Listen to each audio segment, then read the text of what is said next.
নমস্কার বন্ধুরা, welcome to Soma kitchen.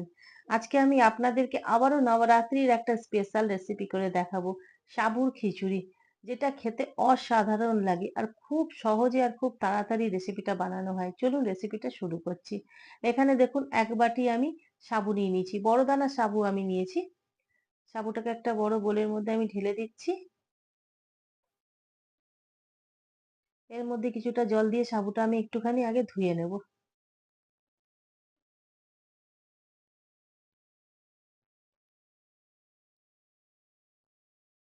সাবুটা দেখুন ধুয়ে আমি জলটা ফেলে দিয়েছি। এবারে সাবুটার মধ্যে অল্প একটুখানি, যতটা সাবু তার থেকে একদম একটুখানি বেশি আপনারা জল দিবেন। সেটা দিয়ে আমি এই 2 ঘন্টার মতো একটু সাবুটা ভিজিয়ে রাখবো। দেখুন সাবুটা 2 ঘন্টা আমার হয়ে গেছে ভেজানো। দেখুন কত সুন্দর ছাড়া ছাড়া, খুব ভালো সাবুটা ফুলেছে দেখুন। এবার কড়াইতে আমি বসিয়ে দিয়েছি গ্যাসে, এর মধ্যে আমি 1 চামচ ঘি দিয়ে দিচ্ছি।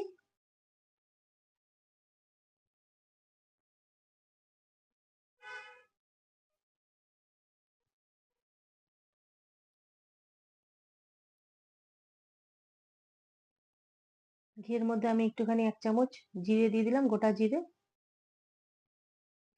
দুটো কাঁচা লঙ্কা আমি ছোট ছোট করে কেটে দিয়ে দিয়েছি। একটু ফ্রাই করে নেবো হালকা।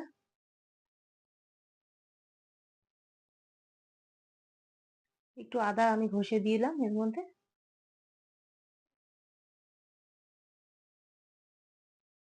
আদাটাকে একটু ফ্রাই করে নেবো হালকা।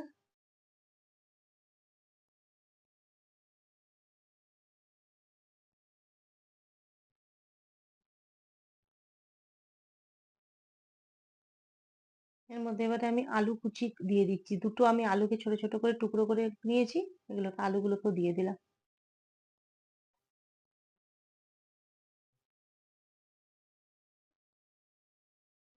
আলুগুলোকে একটুখানি ফ্রাই করে নেবো হালকা। গ্যাসের ফ্লেমটা আমি মিডিয়াম রেখেছি।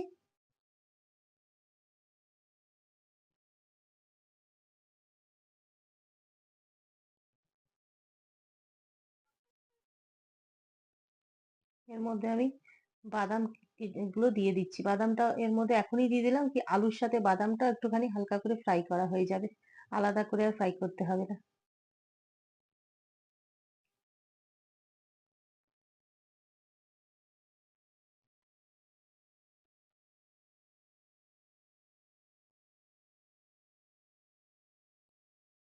দেখুন আলু আর বাদামটা একটুখানি ফ্রাই করা হয়ে গেছে, দেখুন কত সুন্দর।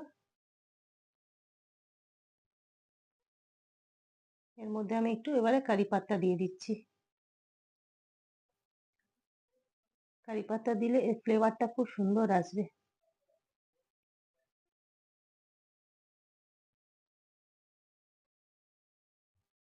এর মধ্যে আমি একটা ছোট দেখে টমেটো কুচি দিয়ে দিলাম।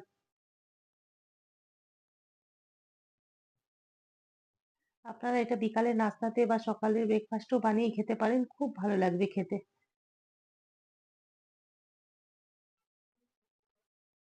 এর মধ্যে দেখুন আমি একটু সন্দক লবণ দিয়ে দিলাম পরিমাণ মতো।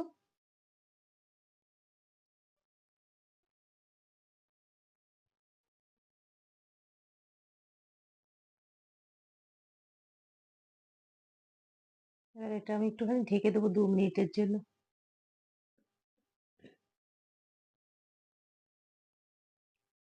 ঢাকনাটা সরিয়ে নেব। দেখুন টমেটো আলু সবকিছু ভালোভাবে ফ্রাই করা হয়ে গেছে।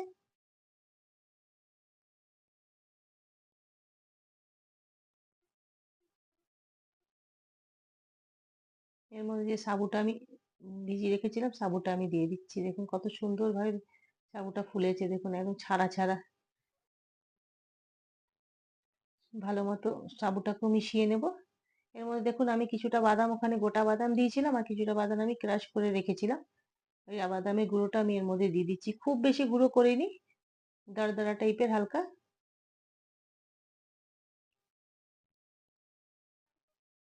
সবকিছু মিশিয়ে নেব ভালোভাবে।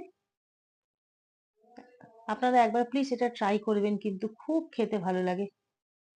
এর মধ্যে দেখুন আমি একটু চিনিও দিয়ে দিচ্ছি। চিনিটা দিলে কি টেস্টটা খুব সুন্দর আসবে।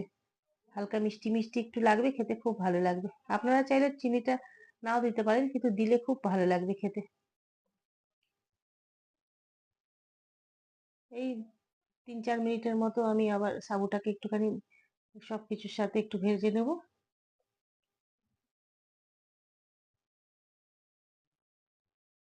একটু লেবুর রস আমি এর মধ্যে দিয়ে দিচ্ছি, দেখুন।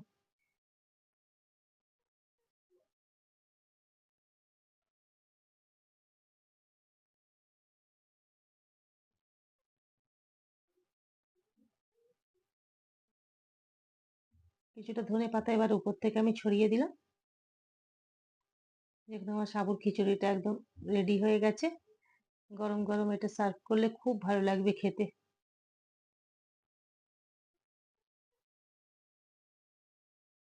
উপাসের দিনে তো এটা আপনারা বানিয়ে খেতে পারেন। খুব এটা উপাসের দিনের জন্যই এটা আসলে খুব ভালো লাগবে।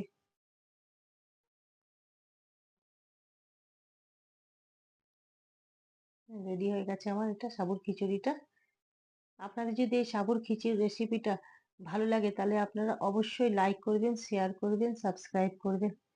একবার আপনারা এটা বানিয়ে দেখবেন কেমনি লাগছে, আপনারা আমাকে কমেন্টের মাধ্যমে জানাবেন।